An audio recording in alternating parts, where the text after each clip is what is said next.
We bring you the lunch edition of MBC News with me, Upile Kaisa. Our top stories.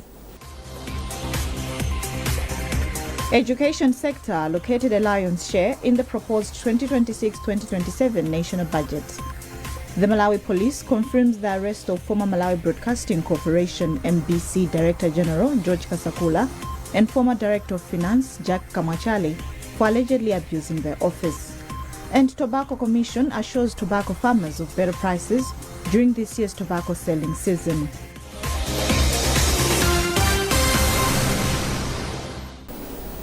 And now the news in detail. As parliamentarians are scrutinizing financial allocations under the proposed 2026-2027 national budget through cluster committees, our reporters Moin Tumodze and Lonjozom Sodoka take a closer look at the proposed budget for the education sector. The education vote has been allocated a lion's share in the financial blueprint, with funds totaling 1.28 trillion kwacha, representing 11.7% of the total budget. Details in this report. I'm pleased to report that the budget I'm presenting before you, Mr. Speaker, sir, it is people-centered, it is pro-poor, it is developmental, as well as transformative. In his presentation of the national budget a fortnight ago, Minister of Finance, Economic Planning and Decentralization, Joseph Mwanamveka, told the Nation Assembly that resources amounting to 47.6 billion kwacha have been allocated to cover the introduction of free primary and secondary education, which started on 1st January this year in order to increase equitable access to education and provide a fair chance to access knowledge among students regardless of their socio-economic background. Of this amount, 31.7 billion kwacha is for free secondary education to cater for development fees and 15.9 billion kwacha for free primary education to cater for general purpose fees. Mutan Tambala is the chairperson of the Parliamentary Committee on Education and says the initiative needs support from all Malawians because education remains key in human capital development, which is crucial in achieving the country's aspirations of becoming a middle-income and self-reliant economy by 2063. We would say that government has tried its best to allocate a lot of resources to the Ministry of Education. Gaps can be there. But what I can say is Minister of Finance and Minister of Education should sit down together and look at the gaps that are there and how they can fill those gaps. Education is a fundamental right. Education, it is what we call, it brings human capital. So it is very much important that as the President has started investing a lot of resources in education, this has to be implemented, this has to be utilized efficiently, so that at least this deliberate policy should bear fruits. However, concerns remain over the implementation of previous education budgets. Recently, the Civil Society Education Coalition, CSEC, released a report on its analysis and tracking of the 2025-2026 budget implementation in the education sector. The report exposed that only 77% of the financial allocation to the ministry was disbursed. Chairperson of the coalition, Benedicto Gondowe, says the issue requires close attention from Parliament to ensure that approved resources reach intended programs. The view that we should not just look at what has been allocated. We need to look at how much has been dispersed and how much has been utilized. Because from the 6 districts where we tracked the national budget, we have established that in terms of disbursement to date, only 77% has been disbursed, and we're remaining with about 20 days. Yet we have in excess of 200 billion yet to be dispersed, meaning that there has to be a match between the approved budget and the disbursement. Meanwhile, Kondowe suggests that out of the 5 billion kwacha that has been allocated to Constituency Development Fund CDF, 10% should go towards the education sector. The 2026-2027 budget also has an allocation of 11 billion kwacha to teaching and learning materials in both primary and secondary schools. This represents a 122% increase from the 2025-2026 revised provision of 4.96 billion kwacha. In addition, a total of 45.7 billion kwacha has been allocated to operations of secondary schools and teacher training colleges in the amounts of 31.4 billion kwacha and 14.3 billion kwacha respectively. For the country's 6 public universities, government has allocated resources amounting to 234.3 billion kwacha. Out of this, 42 billion kwacha will go straight to supporting about 40,000 students in public universities. Lusubiro Pili and Christian Madzaenda are among the students at the Lilongwe University of Agriculture and Natural Resources, Luana, who are beneficiaries of the Higher Education Student Loans Board, and this is what they had to say. I'm very happy about this development because it's going to help a lot of students to afford education, to afford to find things like food, accommodation. It's going to help a lot of students to pursue their education. As needy students, we were lagging lots of fees for our education. So by setting aside so much money, that will help us to achieve our goals. Commenting on the same, Vice Chancellor for Luana, Professor Emmanuel Kaunda, hailed government for the increase, describing it as the best move in the promotion of higher education in the country. Earlier on from the loans board, I think they were 35,000. Now they have increased to 40,000. It's a big thing for us. And for the 2 billion, sometimes when we go to Minister of Finance, we don't talk about universities. We have to talk to Minister of Finance to say, Minister of Finance, increase the cake for loans board. Because by doing that, it means we are having lots of students who are supported. So most of the students that I'm trying to say, who come here, they are needy students. So we were very happy, and I'm very happy, and I'm sure my colleagues also are very excited about that announcement. I would say kudos to the government for such an initiative. As the budget process moves towards approval, education stakeholders say ensuring timely disbursement and effective use of the allocated resources will be key to translating the funding into better learning outcomes. Still on budget matters, an analysis by the civil society organization Nutrition Alliance has revealed that only 0.5% of the national budget has been allocated to nutrition this year. This represents a decline from 0.6% last year and about 1% in previous years. Stakeholders in the nutrition sector have since raised concerns over this trajectory, saying it undermines efforts to eliminate stunting and improve good nutrition. Miriam Galiza reports. Malawi continues to face acute malnutrition challenge, particularly among children. According to the latest Malawi Health and Demographic Survey, 38% of children under the age of 5 are stunted, a level the World Health Organization classifies as very high.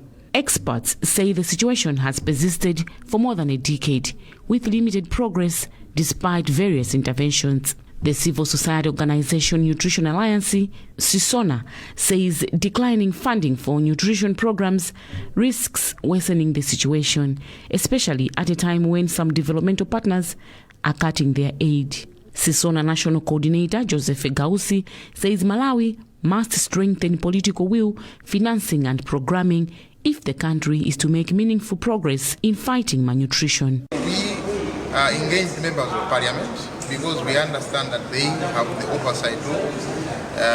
They also are there to act as champions for nutrition.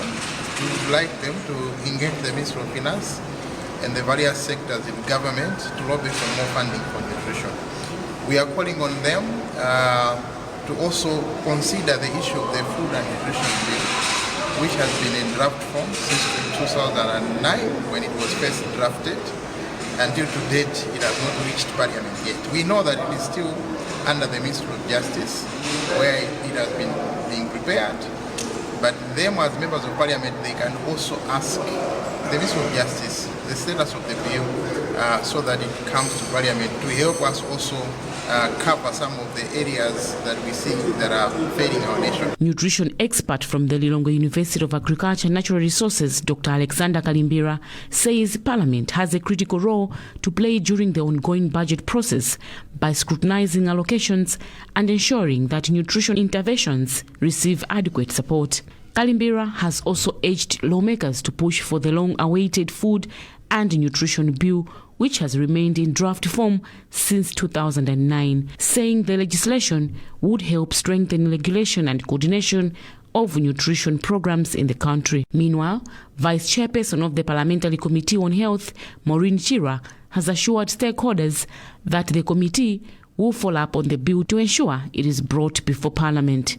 Chira has also backed proposals that revenue generated from the 20% excise tax on powdered drinks should be channeled towards nutrition education and programs at district level.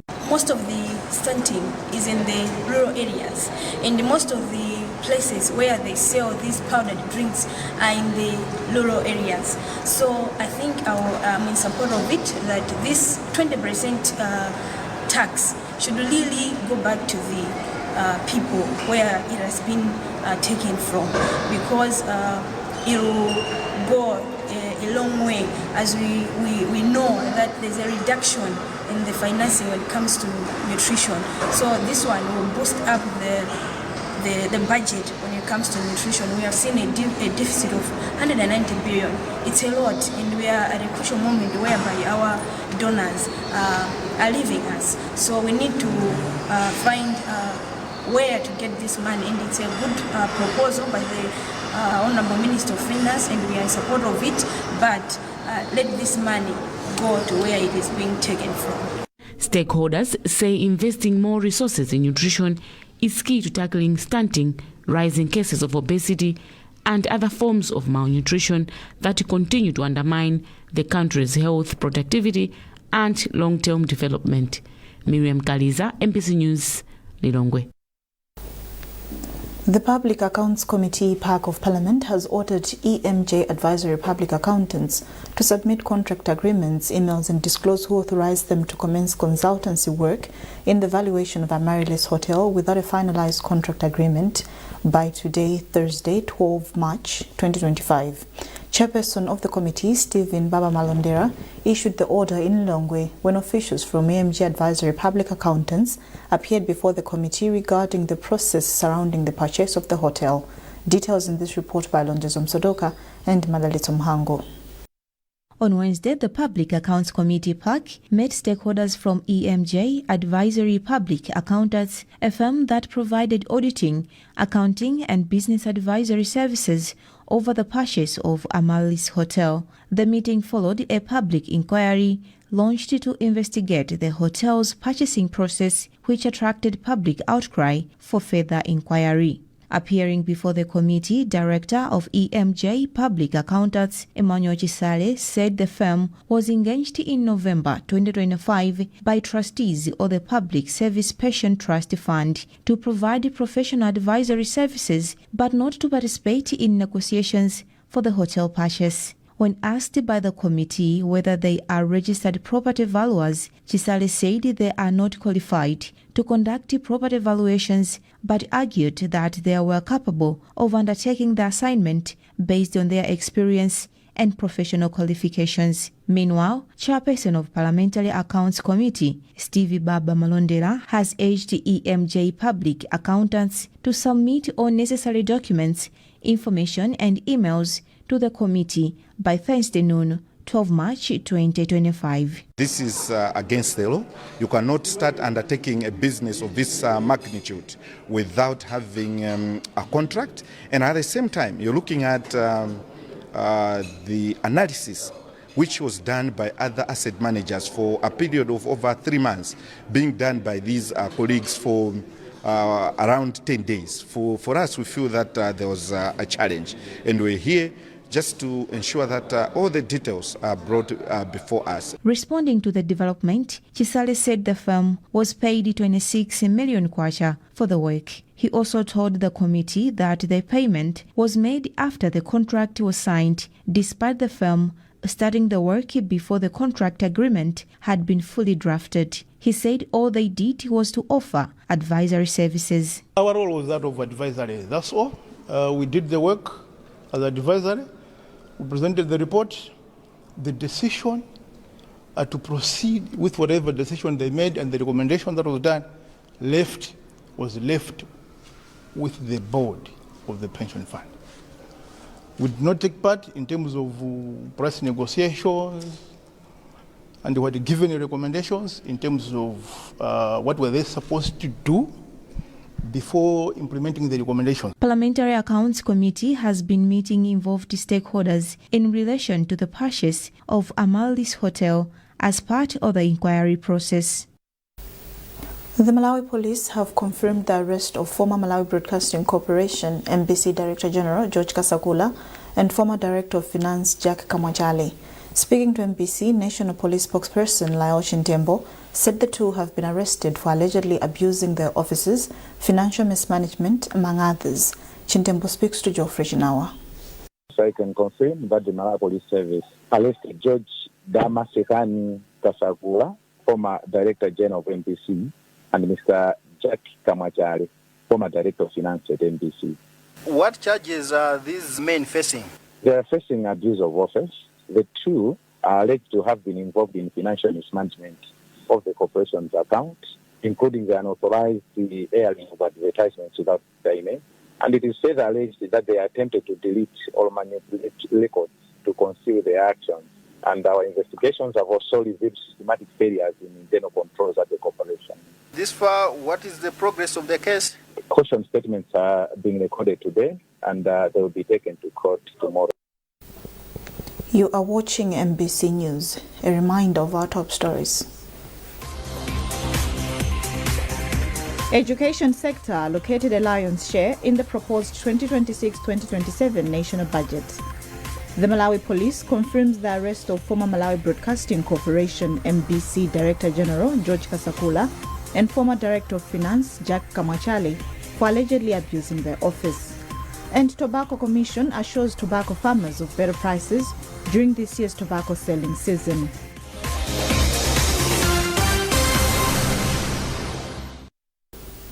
Welcome back. The Malawi Red Cross Society has intensified community engagement to contain the cholera outbreak in the country. This comes as the Malawi Red Cross Society, in partnership with district health officers in hotspot areas, is conducting trainings on cholera prevention. Erlin Chimoya with the details. Since late last year, over 800 suspected cholera cases have been recorded in various districts across the country. It is against this background that the Malawi Red Cross Society, in partnership with the Mulanje District Health Office, is conducting training workshops for health surveillance, assistance, HSAs, and volunteers in cholera prevention. According to Malawi Red Cross Society Head of Health Dan Kabomosola Banda, they got an SOS for assistance from the health office to reach out to Nampungo area in Traditional Authority Juma due to the high number of registered confirmed cases. If you can see the statistics from Mulanje district, this is the area that is taking almost 50% of all the cases that are in this district. So we chose this area to make sure that maybe we can work with the community structures, build their capacity in terms of maybe looking at what they can do in supporting their communities. You know, these epidemics start from the communities and they end there. So we need to put forward efforts that can really be community-based and be able to be sustained. One of the participants, Esther Mose, says the training will go a long way in helping to reach the community and achieve a mindset and behavior change towards cholera prevention, sentiments echoed by Bernard Mlauzi and HSA. I think it's very important for this training because it boosts us the morality and to carry a message to the community to implement and to prevent the cholera issues. While boasting of 0 new cases in the past 28 days, Integrated Disease Response and Surveillance Coordinator for Mulanje District Hospital, Samuel Njanji, said they are not leaving room for complacency. Much of the work that we do in the community for cholera surveillance and control, we oftentimes rely on the community for us to be able to implement the interventions. So, for example, issues of addressing the cholera outbreak in the district, us by ourselves as health workers, we cannot do everything by ourselves to control the outbreak. So we rely on the community to do their part as well, to address the risk factors that are there in the community that are bringing the cholera outbreak. There are expectations that with such interventions made so far in 5 districts of Chikwawa, Blantyre, Mwanza, Neno and Mulanje, there should be no deaths or new cases of cholera. Elin Chimoyo, MBC News, Mulanje. Tobacco Commission has assured tobacco farmers for better prices during this year's tobacco selling season. In an interview with MBC, spokesperson for the Commission, Teleforos Chigwenembe, says this year's tobacco volume will drop, which increases the chances of higher prices. Blessings Gondwe reports. Spokesperson for Tobacco Commission, Teleforos Chigwenembe, says they are anticipating good prices this season. He also said that last year's tobacco volumes were higher than initially estimated. Farmers should avoid selling their tobacco to unlicensed buyers because the farmers will lose out. The unlicensed buyers will buy their crop at lower prices, but if they are patient, if they can just wait, they will be selling at the designated or at licensed floors, which will give them competitive prices. Obrem Seteka, a farmer from Wateleka in Mzimba, expects the 2026 selling season to be better than last year. As farmers, we want to make profit from our farming. That is why we are asking for better prices this season.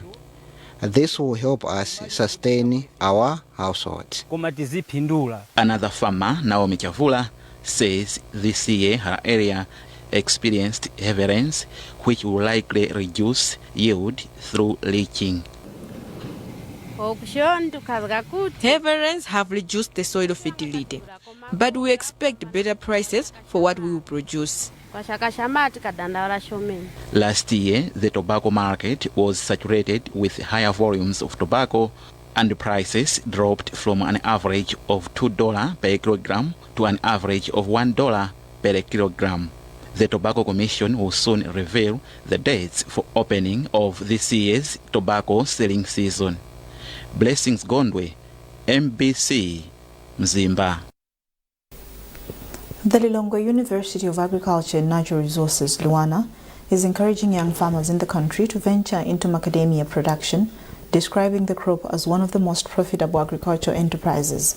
Luana Deputy Vice Chancellor, Associate Professor Agnes Mangwela, met the call during a tour of a macadamia commercialization initiative aimed at promoting the crop among its students and community youths. Chinsisi Moyo has the full story. As one way of encouraging young people to venture into macadamia farming, Luana has partnered with various stakeholders in the agriculture sector to showcase potential economic benefits of macadamia. One of the stakeholders, Galamax, offered 50 hectares of land at Msunga Farms in Lilongwe to be used as a model for the initiative. Students from Luana and young people from surrounding communities are using the model farm to gain hands-on experience in macadamia production. The crop is being grown through intercropping with crops such as sunflower, maize, and soybeans, as macadamia trees take at least 5 years before producing mature nuts. According to Luana Deputy Vice Chancellor, Associate Professor Agnes Mangwela, empowering young farmers to venture into macadamia production has the potential to further boost the country's economy. As we are being told today, once you plant the macadamia, it's up to 50 years while you are still harvesting. And in between the planting to the time you start harvesting, you have about 5 years in which you can be growing annual crops. So it allows the farmer, if they have invested money, to start getting something back from their investment before the 5 years when they start getting the harvest from the macadamia. One of the community youth benefiting from the initiative, Beston Mungape, says he has gained valuable knowledge through the intercropping experiments, which will help improve his farming activities. As a young person, this initiative has taught me modern farming methods, which I did not know before. I have also learned that macadamia farming is profitable because it can be grown together with other crops. In this venture, Luana has also partnered with other institutions such as Paramount Holdings. The company is supplying an advanced liquid fertilizer, nano-urea, as one way of demonstrating to young farmers that modern farming is achievable. Senior agronomist at Paramount Holdings, Samson Montali, says it is high time farmers embrace modern farming technologies to increase productivity. This product is very useful. Let me say it's a revolutionary technology, which is aimed at helping the farmers to reduce the cost of production. The project has also incorporated modern technologies such as the use of drones for fertilizer application and crop spraying. Chinsisi Moyo, MBC News, Lilongwe. The Department of National Parks and Wildlife has emphasized the need to monitor the growth of health of trees that are being planted if the environment conservation drive is to be meaningful. Senior Parks and Wildlife Officer in the Northern Region, Dice Kamwana, said this after Youth Arise in Christ, Malawi partnered the department to plant 320 trees at Chasefu Secondary School in Mzuzu. Chikondi Pompi has the details in this report, being read in our studios by Musa Secheo. In taking part to conserve the environment and restore the green status of Mzuzu City, Youth Arise in Christ, Malawi has partnered with the Department of National Parks and Wildlife to plant 320 trees at Chasefu Secondary School. Speaking after the event, Senior Parks and Wildlife Officer Dice Kamwana highlighted that most trees that are planted do not survive because they are not attended to. He said the department will conduct follow-up assessments every 6 months to monitor growth and health of the trees. Malawi environmental goals stress and says that it is necessary for the people to plant the trees so that we have to defeat the evil of the environment changing, and that we need to plant the trees so that the rains, the shades, the oxygen and the habitat that the plants provide should stay the same, should not change, should be maintained. In his remarks, General Secretary for Youth Arise in Christ, Malawi, Nkhani, explained that the initiative is a direct response to the loss of vegetation in the city. Based on our previous interaction with the environmental healthy, we were told that here at Chasefu there is a wildlife club. The wildlife club are the ones that are mentored on the taking care of trees and stuff. Meanwhile, head teacher of Chasefu Secondary School, Matthews Kanchembere, assured stakeholders that the school will take full responsibility of the trees. We have made sure that all the tall grasses, we have cut all those grasses. So these are some of the ways that we have employed to make sure that the vegetation and the trees that we have are protected. As part of its duties, Youth Arise in Christ, Malawi also conducts awareness and advocates for local solutions in the global fight against climate change. Well, that item also concludes this edition of MBC News. A reminder of our top stories before we leave. Education sector allocated a lion's share in the proposed 2026-2027 national budget.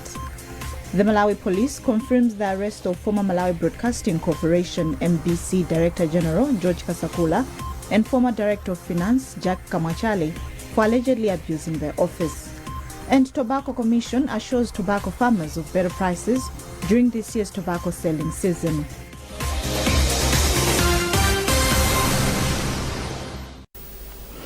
Keep up to date with our news coverage on our digital pages by scanning the QR code at the top right corner of your TV screen.